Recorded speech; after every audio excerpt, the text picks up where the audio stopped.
Voilà.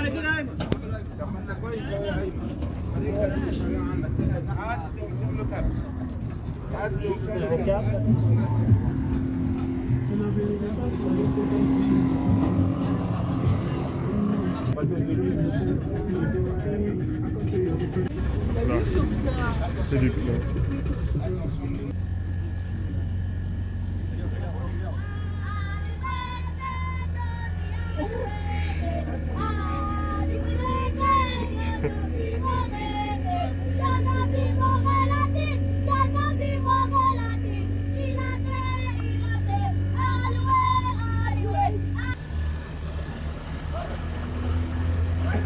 Sur une planche de snow. Regardez ces voiliers gracieux qui glissent sur le Nil, avec leurs voiles latines gonflées par le vent. On les appelle des felouks, et elles sillonnent le fleuve depuis des millénaires. Ce sont des bateaux traditionnels en bois typiques de l'Égypte et de la mer Rouge. Vous imaginez, les pharaons les utilisaient déjà pour leur déplacement et le transport de marchandises. Incroyable, non ? Les felouks ont traversé les époques, et aujourd'hui encore, elles servent à la pêche, au transport, mais aussi aux promenades touristiques. Saviez-vous que Tintin, le célèbre reporter de la bande dessinée, a fait une escapade à bord d'une felouk dans l'album Les cigares du pharaon? Et oui, même lui a succombé au charme de ces embarcations.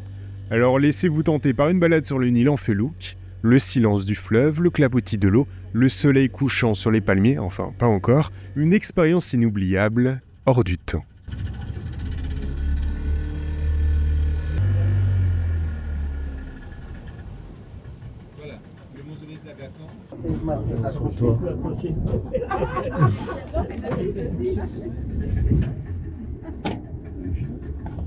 Ça, il y a un peu de stabilité quand même. C'était pas rassurant, ça. Ouais, il y a un peu de roulis, mais Ça va.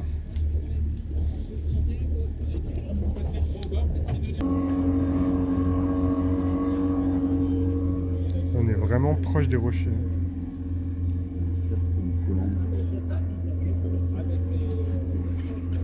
Est-ce que tu sens le vent sur ton visage? Regarde le soleil scintiller sur le Nil. On file dans la réserve naturelle de Salouga et Ghazal. À bâbord, c'est la rive est, animée et verdoyante. À tribord, le désert s'étend à perte de vue. Un paysage lunaire et fascinant, décrit par Agatha Christie elle-même. Tu te rends compte? On est sur les traces de l'auteur de Mort sur le Nil, inspiré par la beauté brute de ces lieux. Savais-tu que ces îles et ces berges abritaient autrefois d'importants comptoirs commerciaux? Imagine des caravanes chargées d'épices, d'ivoire, d'or qui transitaient ici, faisant la richesse d'Assouan depuis l'Antiquité. Et qui dit commerce, dit aussi politique. Figure-toi que c'est à Assouan, dans le mythique hôtel Old Cataract, que François Mitterrand aurait décidé de se représenter à la présidence en 1988. On est entouré d'histoire ici. Aujourd'hui, c'est la nature qui reprend ses droits. La réserve de Salouga et Ghazal protège une multitude d'espèces. Gazelles, renards, oiseaux migrateurs. Sans oublier les crocodiles du Nil, toujours tapis dans l'ombre, comme des vestiges vivants de l'Égypte ancienne.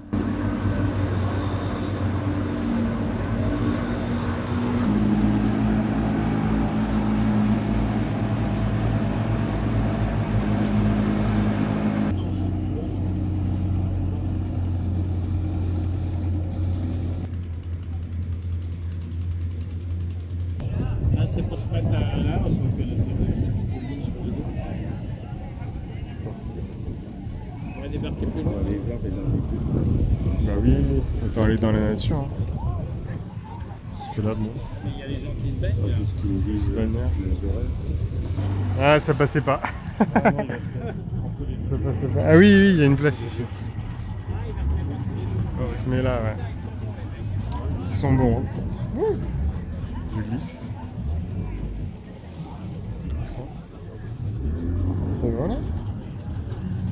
Ah, il est bon, oui. L'équilibre. Hein. Et pouf, on arrive. Sur le sable. Et les vendeurs à Soretz.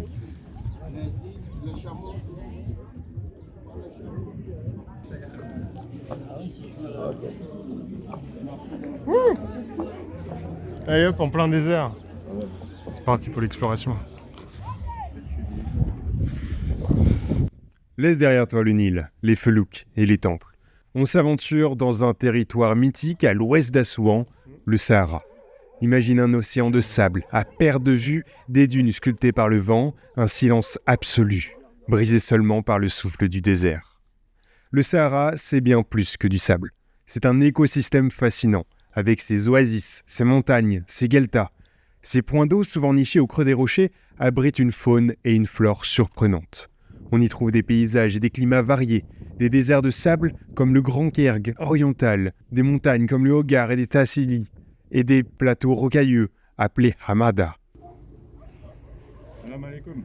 Salam alaikum. Salam. Tamam. Where Raya? Oh, in the desert. Les petites rencontres. Là, c'est plus sportif. On ne montait pas direct comme ça. Ouais, en vrai, c'est juste là la petite montée. Non, il y avait d'autres chemins. On montait comme ça serpentant. Puis il y avait des zones, le sable était tout dur. Tu t'enfonçais même pas. On est plein dans les chaussettes. Et les chaussures. Attention à l'arbre. Tu pourrais y croiser des gazelles, des renards et même des crocodiles du désert. Une espèce adaptée à la vie dans cet environnement extrême. Incroyable, non ? Savais-tu que le Sahara n'a pas toujours été un désert ? Il y a des milliers d'années, c'était une région verdoyante, avec des lacs, des rivières et des forêts. On y trouvait même des éléphants, des girafes et des hippopotames. Un véritable paradis terrestre. C'est quoi? C'est du granit? C'est du... Presque, c'est volcanique. Ouais, on dirait que c'est volcanique un petit peu. Il y a des petites couches. Là, on voit bien les couches. Un petit osselet. Ah oui! Un petit Égyptien qui jouait à l'époque. Mais le climat a changé, les pluies se sont raréfiées et le Sahara s'est progressivement transformé en désert. Ce désert n'est pas vide pour autant. Il est habité par des peuples nomades, comme les Touaregs, qui parcourent ces terres depuis des siècles. Ils connaissent le Sahara comme leur poche et savent s'adapter à des conditions difficiles. Imagine vivre sous une tente, se déplacer à dos de chameau, s'orienter grâce aux étoiles. Une vie simple et rude, mais tellement riche en aventures. On voit bien les pylônes électriques au fond. Là, on pourra descendre soit par le vallon là, Oui, ça va. plutôt là d'ailleurs. On a commencé par la piste noire. Tout au fond, le barrage.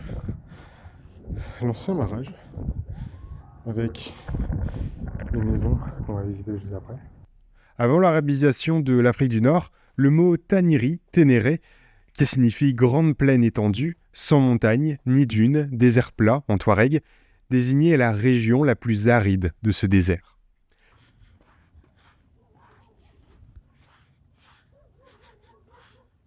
On est bloqué. Y a pas un petit escalier quand même? Et en parlant d'aventure, savais-tu que le Sahara a inspiré de nombreux écrivains et explorateurs ? Théodore Monod, le célèbre naturaliste français, a consacré sa vie à l'étude du désert. Guy de Maupassant a écrit une nouvelle terrifiante, La peur, sur les phénomènes sonores étranges du Sahara. Bon, on a trouvé une piste. On sera en retard, mais on va rentrer. On est quand même dans le désert, quoi. Tac, tac. Si on va. Ça, tu la prends là. Une petite gerbille ou quelque chose. Le Sahara a aussi attiré des voyageurs intrépides au fil des siècles. Imagine, au XVIIIe siècle, pour voyager d'Europe à Thèbes, il fallait être courageux. Ça, c'est simple, la descente. On pourrait passer des heures à explorer le Sahara, à découvrir ses secrets, ses légendes, ses paysages grandioses. Le Sahara et ses environs regorgent d'histoires et de merveilles. Chaque dune, chaque rocher, chaque oasis est un témoignage du passé et un appel à l'aventure. Alors, prêt à te laisser envoûter par la magie du désert ? Ils doivent avoir chacun leur adresse.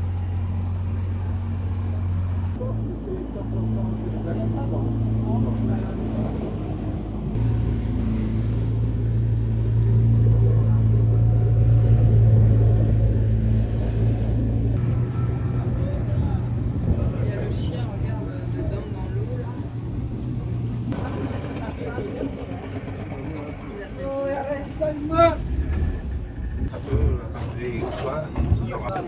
Ça ira. Oui. On part à la découverte d'un peuple fascinant, les Nubiens. Imagine, tu es au bord du Nil, le soleil te réchauffe la peau et devant toi s'étendent des maisons aux couleurs éclatantes, comme sorties d'un rêve.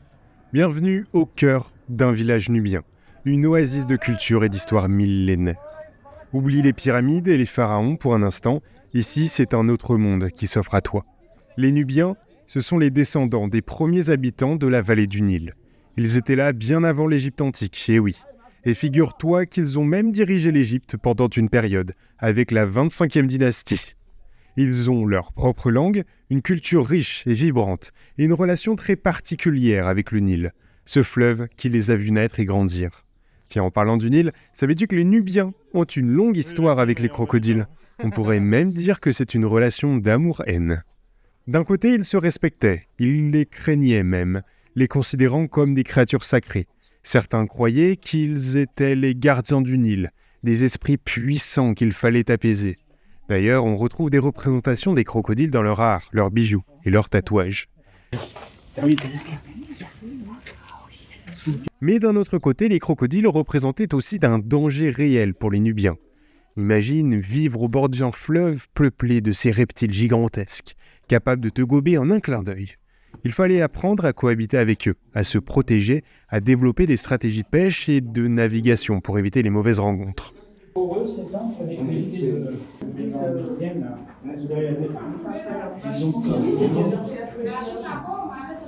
Malheureusement, la construction du haut barrage d'Assouan a bouleversé leur vie et leur rapport au Nil. Une grande partie de leur territoire a été engloutie, les obligeant à se déplacer. Et les crocodiles, eux aussi, ils ont été impactés. Leur habitat naturel s'est réduit, modifiant l'équilibre fragile qui existait entre eux et les Nubiens. Heureusement, ils ont su préserver l'essentiel, leur identité, leur culture et leur joie de vivre. Regarde autour de toi, ces maisons colorées, si accueillantes, c'est le symbole de leur résistance, de leur attachement à leur tradition. Et du coup après, ils ont commencé à s'amuser à garder les crocodiles chez eux. Petit à petit, les crocodiles sont devenus de plus en plus grands, gros. Une fois, ils vont les tuer, ils vont les accrocher au-dessus des maisons. En général, même d'ici, on peut voir. Si je remonte un peu dans les temps encore, ils partaient beaucoup au cœur pour travailler. Un chauffeur d'une famille aisée, il sera nubien. Un chef cuisinier, il sera nubien. Il fait le service, c'est un nubien. Enfin, tout ça, c'est...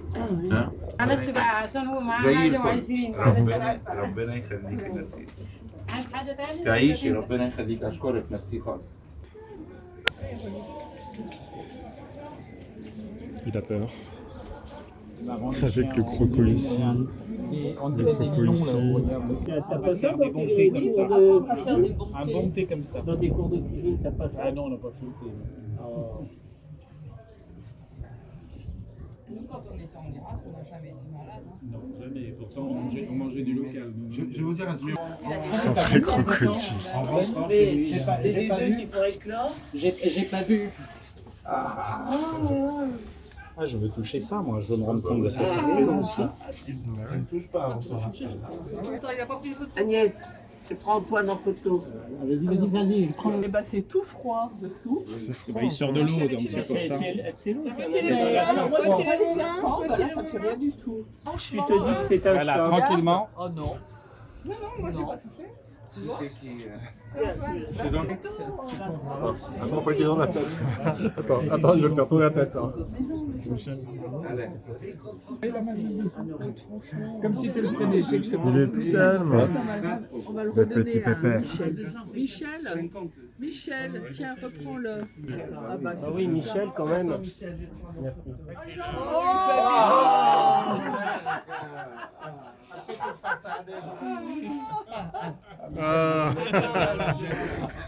Regarde-moi. Savais-tu que le crocodile du Nil était l'un des plus grands reptiles au monde ? Bon, pas celui-là, il est petit. Mais imagine un peu, il peut atteindre plus de 6 mètres de long et peser jusqu'à 1 tonne. C'est un véritable dinosaure des temps modernes. On le retrouve dans une grande partie de l'Afrique, mais pas dans le Nil égyptien, contrairement à ce que son nom indique. Il a disparu de cette région, mais on peut encore le trouver plus au sud, à partir du Soudan. Dans l'Égypte ancienne, le crocodile du Nil était un animal sacré. Il était associé au dieu Sobek, représenté avec une tête de crocodile, et il symbolisait la puissance et la fertilité du Nil. Les Égyptiens le craignaient et le vénéraient à la fois. Sais-tu comment il chasse ? Il se camoufle dans l'eau, ne laissant dépasser que ses yeux et ses narines. Quand une proie s'approche, il bondit avec une vitesse incroyable et l'entraîne sous l'eau pour la noyer. Ses mâchoires sont si puissantes qu'elles peuvent exercer une force de plus de 2 tonnes. Impressionnant, non ? Balèze le croco. Aujourd'hui, le crocodile du Nil est une espèce protégée, car il a été victime de la chasse intensive au XXe siècle. Heureusement, des efforts de conservation portent leurs fruits, et sa population est en augmentation dans plusieurs pays d'Afrique. Une statue comme ça. Viens ici le petit.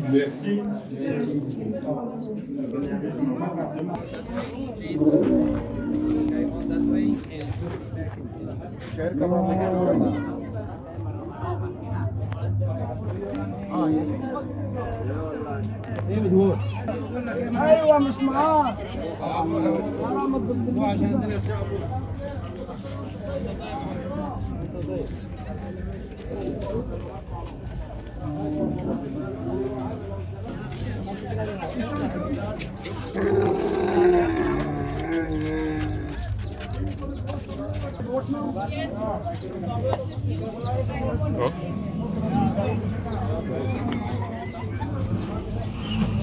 Ready?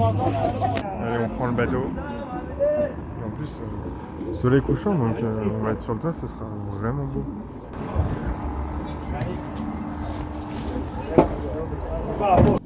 Allez, go.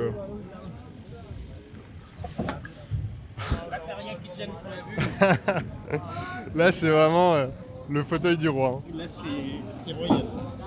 Ah. Wouh.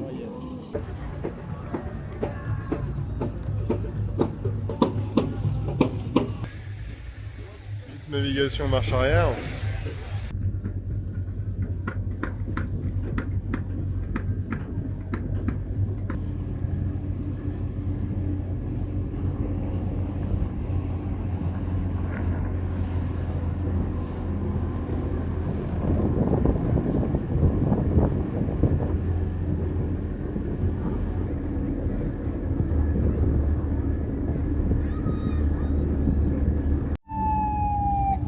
C'est la police. C'est la police en bateau. Je sais pas. Ce bateau, ils vont pas aller loin. Ah oui, il y a des gros hiéroglyphes hein, sur le...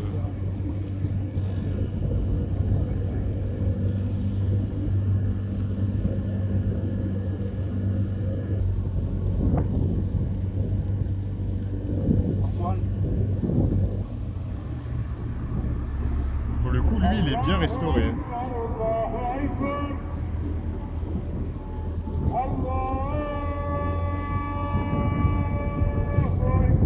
C'est la belle Anna Prière, c'est super. Et là, on arrive à nos bateaux. Enfin, celui-là, c'est un qui est quasi tout neuf. C'est le deuxième. Nos bateaux, ils sont là-bas. Ouais, c'est le deuxième, ouais. C'est le deuxième en partant de la droite. Il y en a beaucoup, hein, tous alignés. Il y a deux rangées, je crois. Il me semblait qu'on était là, mais je crois que c'est là-bas. Avec la tour russe. Enfin, l'hôtel russe et la salle de restaurant tout en haut. Et là-bas, avec les tombes, j'ai l'impression qu'il y a une lumière par entrée de tombe. Hein.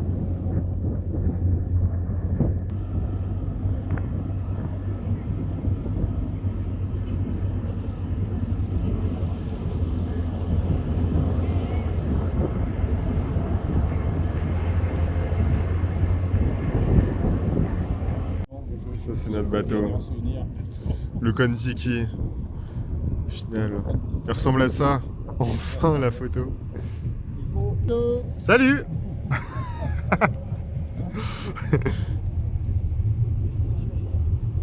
On arrive directement à la porte là ou... Ah, ce serait quand même marrant. Je sais pas, hein, il se met vraiment contre. Hein. Bon, au moins, le buffet est prêt. Hein.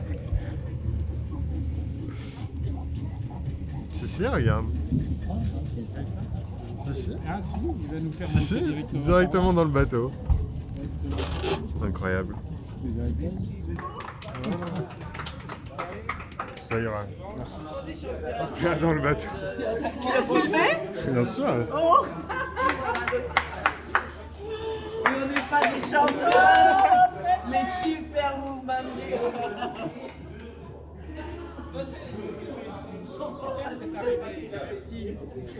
Directement à la réserve.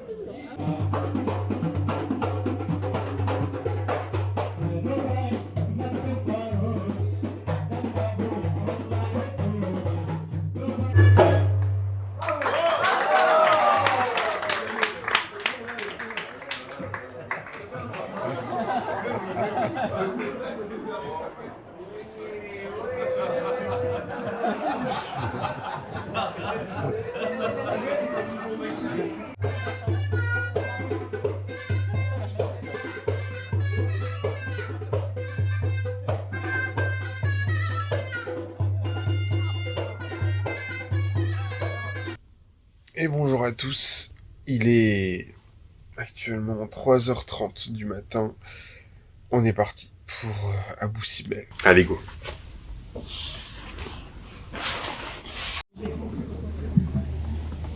Allez hop, on est parti. Bon, il fait frais, mais il fait bon.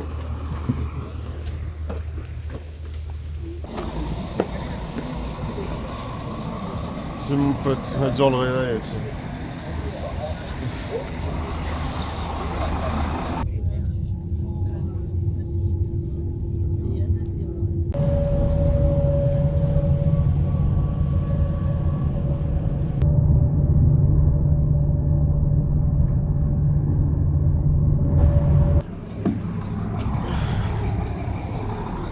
Un petit arrêt, forcément avec des chiens, on est en Égypte, au milieu du désert.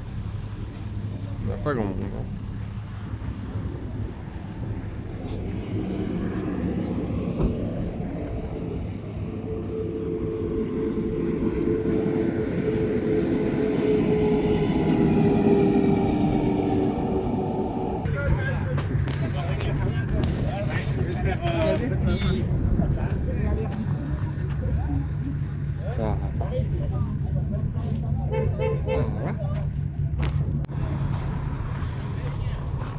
Coffee, jelly.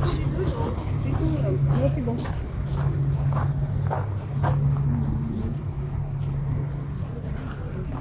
Avec le petit souk. Michel qui est parti à l'aventure là-bas, je vais le rejoindre. Regardez, il est tout là-bas au fond. Il est parti, il va finir la petite excursion tout seul. C'est vraiment mon ombre des panneaux, des pylônes. Et de soleil quoi.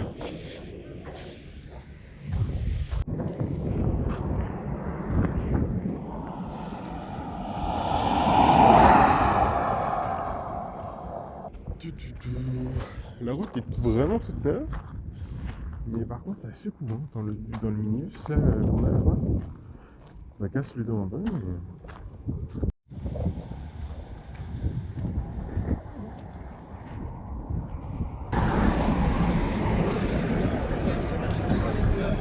Pour l'instant, que du désert à l'horizon.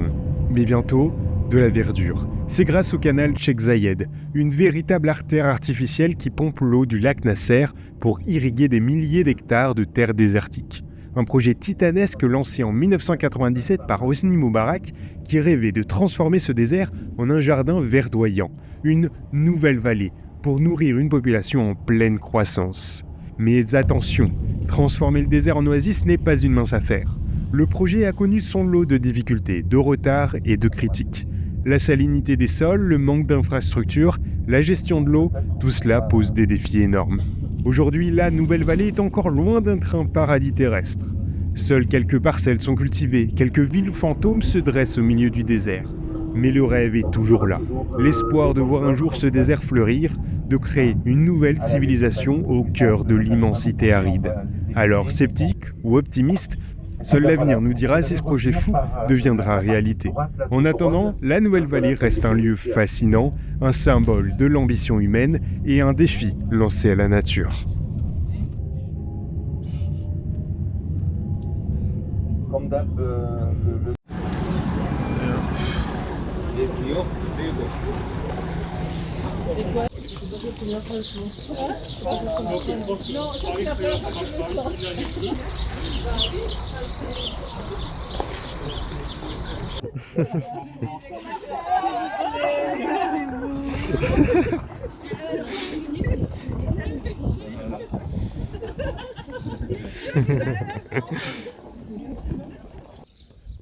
là où tu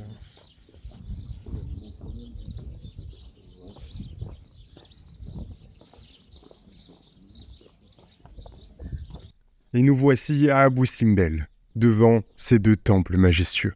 Celui-ci est le temple de Néfertari, dit le petit temple d'Abou Simbel. C'était l'épouse favorite de Ramsès II. Tu te rends compte? Un temple entier dédié à une reine. C'est du jamais vu. 6 colosses majestueux, 2 fois plus grands que nature, gardent l'entrée. Ramsès II, bien sûr, s'affiche fièrement.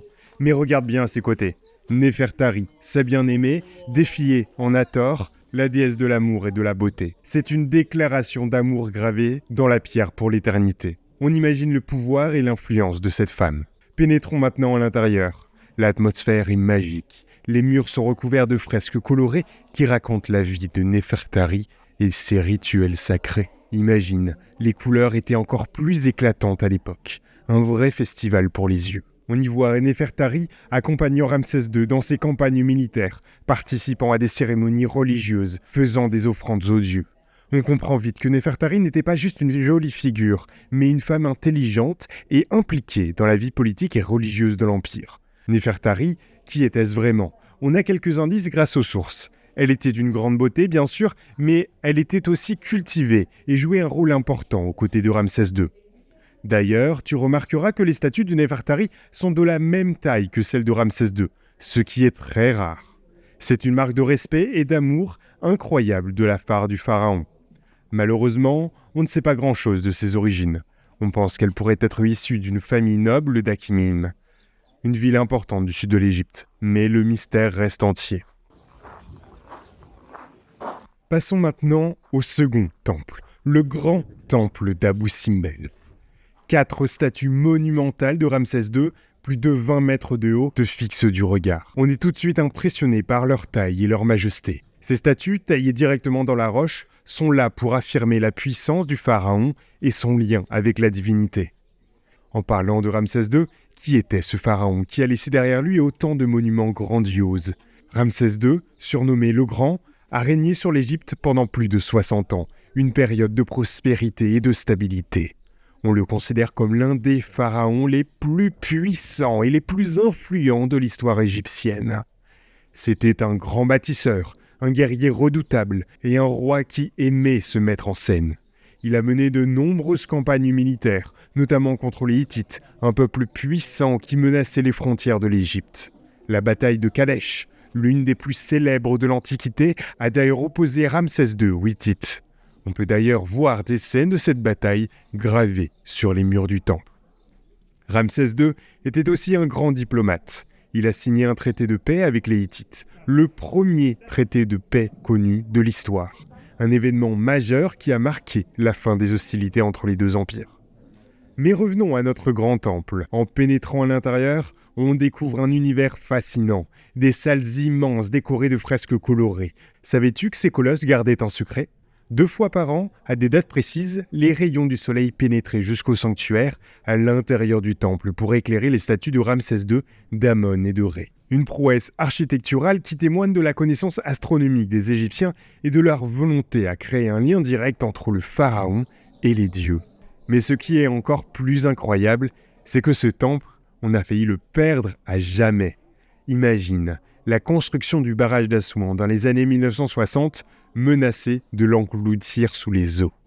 Il a fallu un effort international colossal pour le sauver. Le temple a été découpé en blocs gigantesques, puis déplacé et reconstruit sur un site plus élevé. Un exploit technique et architectural qui a permis de préserver ce trésor pour les générations futures. Allez hop, on dit au revoir à Abou Simbel. Direction le minibus. Je crois qu'il passe là d'ailleurs. Et de nouveau 3 heures de route, cette fois du jour, pour rentrer au bateau.